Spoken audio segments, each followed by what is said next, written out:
Bine ați venit, dragilor din Zodia Fecioară, oriunde v-ați afla în această lume. Sunt încântată ca de fiecare dată să fim din nou împreună la o nouă lectură pentru următoarea perioadă a lunii iunie, mai precis, perioada cuprinsă între 8 și 14 iunie inclusiv, așa că, dragilor, toți cei care aveți nu doar Soarele, ci și Luna, Venus sau poate ascendentul în Zodia Fecioară, această lectură este de asemenea și pentru voi. Trebuie să vă aduc aminte, este totuși o lectură general colectivă, așa că vă rog să luați decât ceea ce va rezona cu voi. Și, desigur, vreau să le mulțumesc din suflet încă de la începutul lecturii pentru tot sprijinul pe care l-am primit, toată susținerea care a venit din partea voastră, prin intermediul comentariilor frumoase, gesturilor de apreciere și gândurilor voastre bune, așa că mii și mii de mulțumiri tuturor.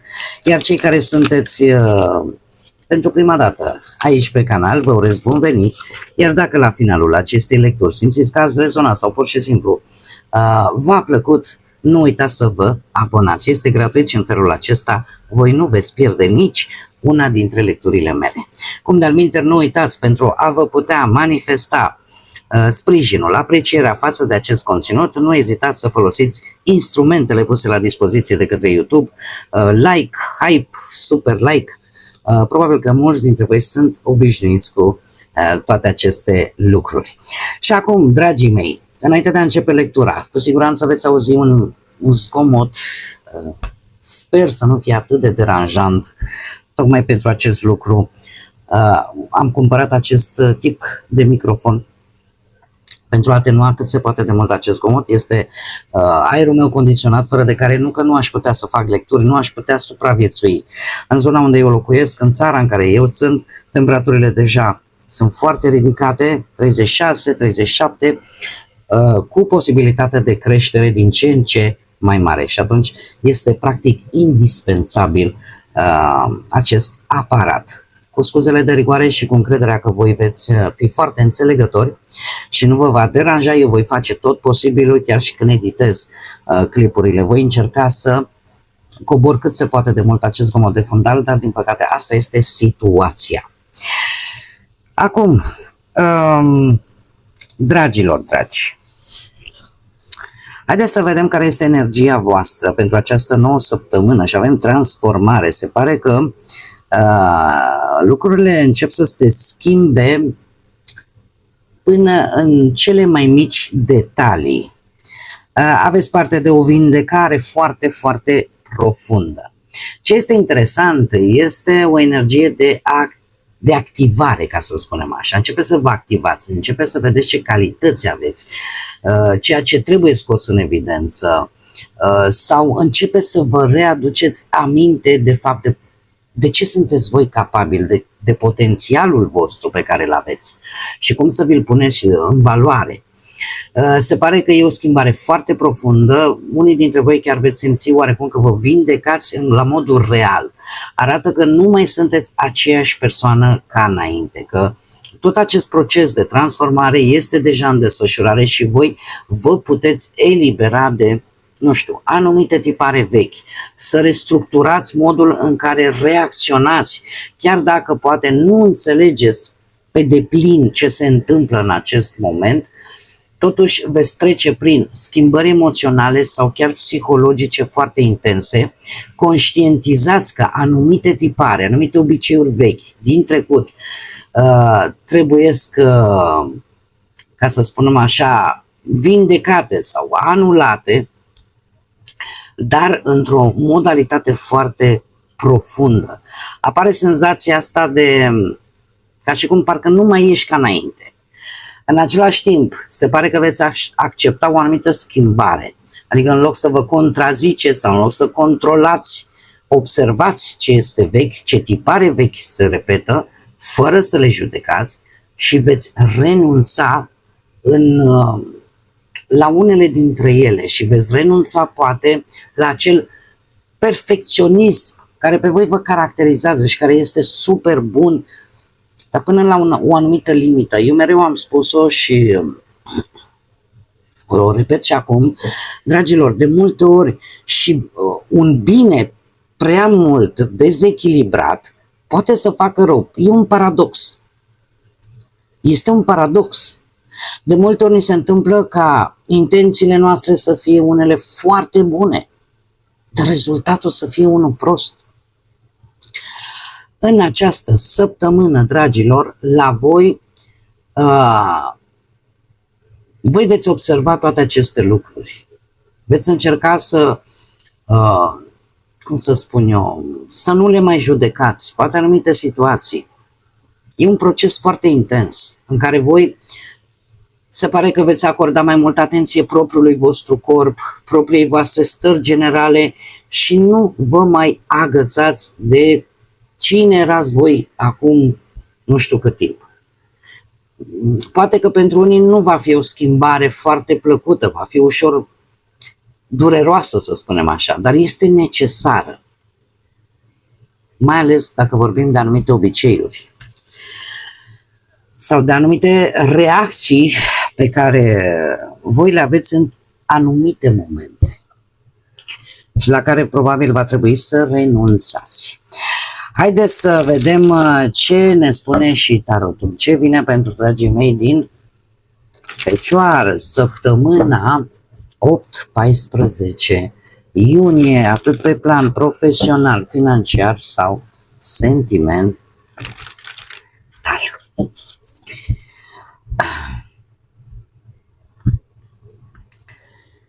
Bun. Haideți să vedem. Avem o rege de cupe,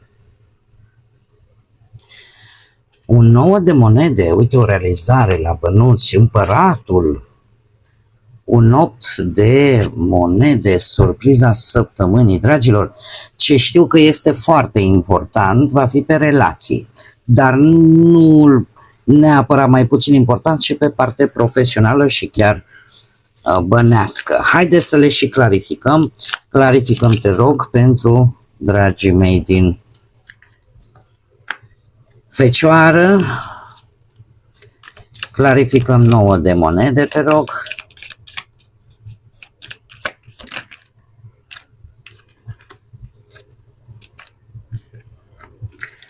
Clarificăm împăratul, ia să vedem. Clarificăm 8-ul de... Clarificăm surpriza săptămânii.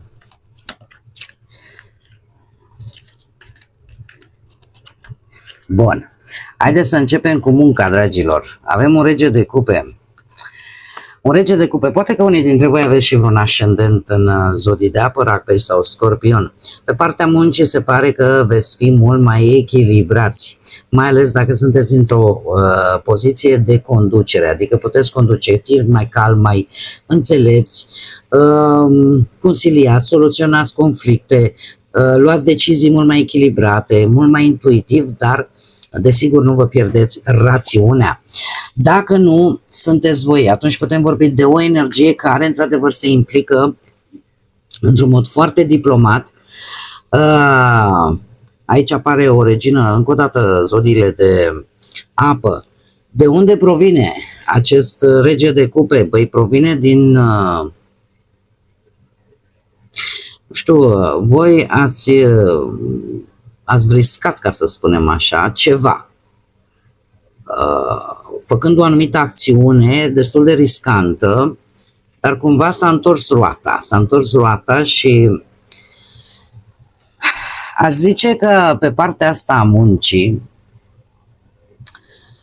ați profitat de o schimbare care a apărut la locul de muncă, o restructurare, care poate v-a adus un post mai bun decât la care l-ați avut înainte, sau ați schimbat domeniul, ați acceptat această oportunitate neașteptată care a venit nu chiar din senin, a venit dintr-o colaborare nouă, tot cu zodii de apă. După cum vedem aici, e ca și cum ai zice, știi, am cunoscut pe cineva dintr-o zodie de apă, poate feminină, dar prin intermediul acelei persoane eu am ajuns la șeful cel mare.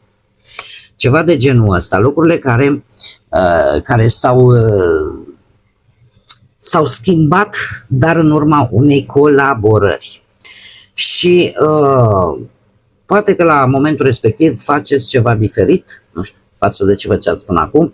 Cert este că sunteți lucrurile stau destul de bine la locul de muncă, fără evenimente puternice. Pe partea banilor, avem o realizare la nivel personal, îmi cer scuze. Avem un 4 de bâte, 4 de monede și un paj. Un paj de monede. Dragilor, o realizare profesională, poate să fie și profesională, niște bani. Un confort financiar personal, nu neapărat poate bogății exagerate, dar bani suficienți ca voi să trăiți cât mai confortabil și chiar să vă puteți permite o anumită plăcere în această săptămână. De unde provine? Păi, în primul rând, de la economii sau de la niște bani proveniți din urma unui eveniment. Este epoca anunților, am făcut nuntă, mai ales la noi la români. Câți bani s-au strâns? Atâți. Păi plec în vacanță, deja am bani să plec în vacanță. Sau ați avut vreo aniversare. Sau ați avut, cum să spun eu, lucrurile au fost destul de stabile încă de dinainte, în așa fel încât vouă să vă permită în această săptămână să vă faceți așa un mic lux, o mică poftă. Acest paj de monede îmi spune că voi ați profitat de o oportunitate mică care se pare că a crescut, că nu v-a adus și nu vă aduce acum, în acest moment, cantități super mari sau imediat, dar a fost ceva care a avut potențial real de creștere. Că ați avut o idee de afaceri, că ați intrat într-un nou job, o nouă investiție sau o investiție mai mică sau pur și simplu, cum am mai spus, voi ați economisit, lucru care vă permite să vă satisfaceți o mică plăcere importantă pentru voi în această săptămână sau chiar să primiți această sumă de bani. În relație avem împăratul, v-am spus că este important. De ce? Voi sunteți, dat fiind și, să vedem aici, nu decupe, da. Pe partea asta a relației, dragilor, împăratul, zodia berbec, poate că partenerul vostru are legătură cu această zodie sau chiar voi, dar împăratul îmi vorbește de responsabilitate pentru familie, pentru relație, organizarea timpului împreună, stabilind anumite reguli împreună. Este o energie tare faină pentru că e ca și cum oferiți și primiți protecție, suport concret, da? Printr-un sprijin reciproc. Poate că o să vă mire, dar ori voi, ori perechea voastră începeți și vă implicați în treburile casnice, începeți să vă planificați poate un viitor împreună. De unde provine? Aveți o anumită stabilitate, o anumită relația voastră a ajuns la o anumită maturitate, cel puțin din punctul ăsta de vedere al legăturii în sine. De unde provine? Păi avem aici forța, avem felul în care voi comunicați este unul atât de bun încât simțiți cu acest nou de cupe că există o anumită armonie, există o anumită bucurie, există sunt momente romantice, aveți foarte multă pasiune unul pentru celălalt. Doiul de cupe, există o legătură între voi care nu se rupe așa una cu două. E ca și cum ai zice, ceea ce eu dăruiesc, de fapt primesc înapoi.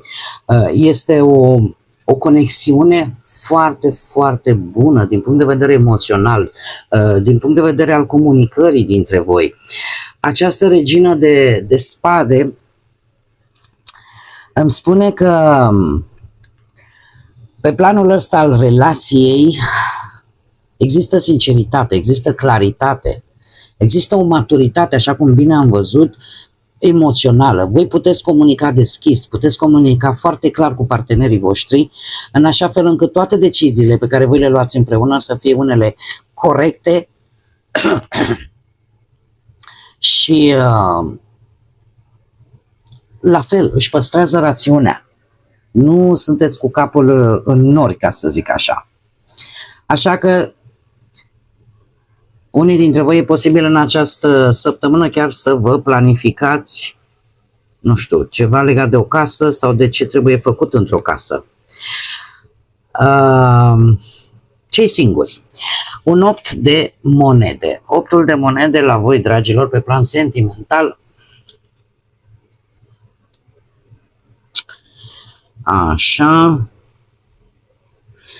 Acest 8 de monede, aș zice că voi sunteți foarte concentrați în această săptămână pe voi.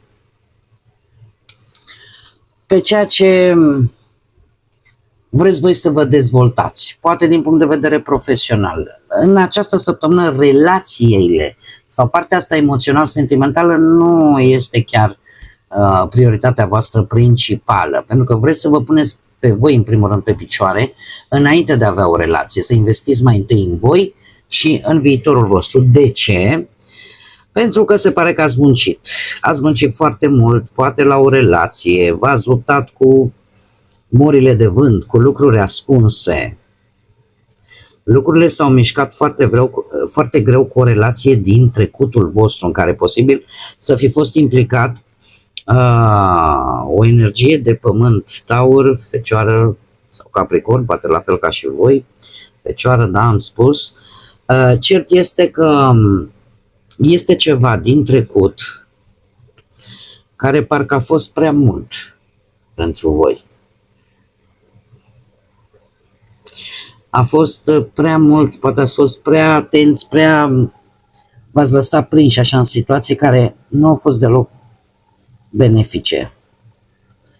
Și probabil că toată această experiență din trecut v-a făcut pe voi să fiți mult mai selectivi când e vorba de relație. Așa că această săptămână pentru voi alegeți să vă ocupați de ceea ce considerați voi că este important, de construcția propriului vostru viitor.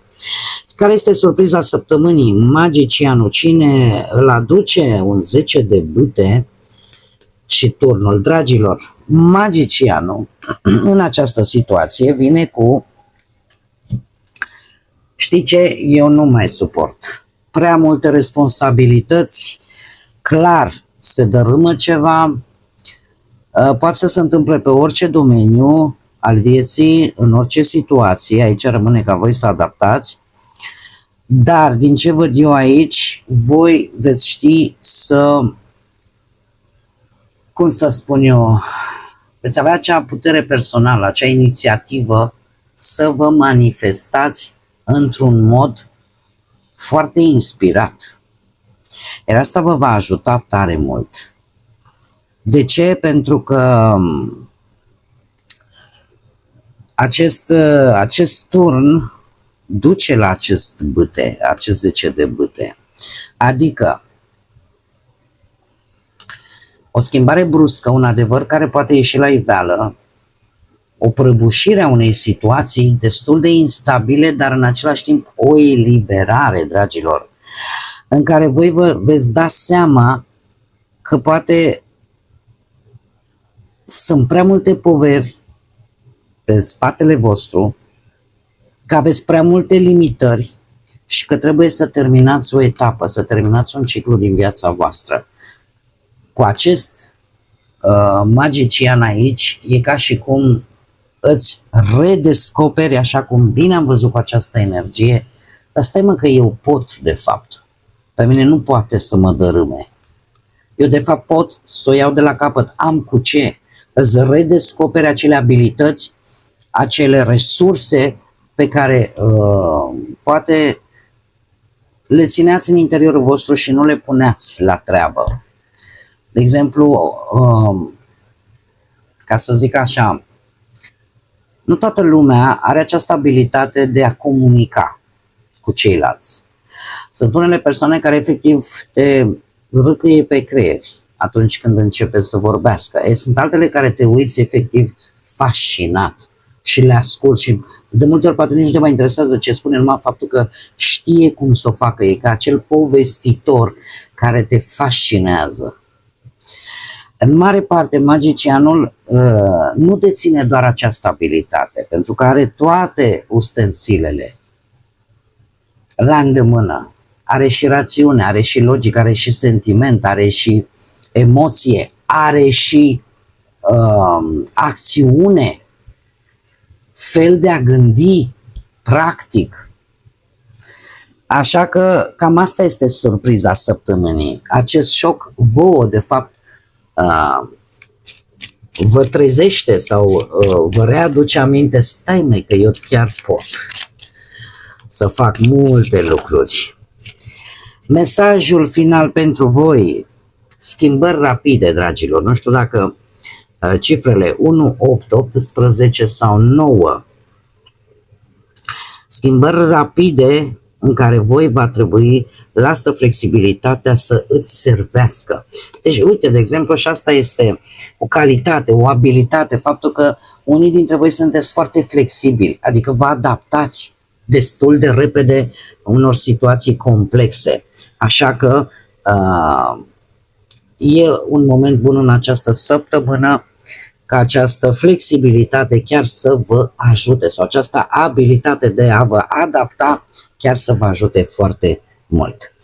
Bun, dragilor, cam acestea au fost mesajele pentru voi pentru această nouă săptămână de iunie. Eu vă mulțumesc desigur că ați fost alături de mine, iar până data viitoare, când ne vom reîntâlni la o nouă lectură, nu uitați, suflete frumoase, să gândiți înalt, să zburați înalt și desigur să lăsați ca pacea, liniștea, credința și lumina să vă însoțească la fiecare pas.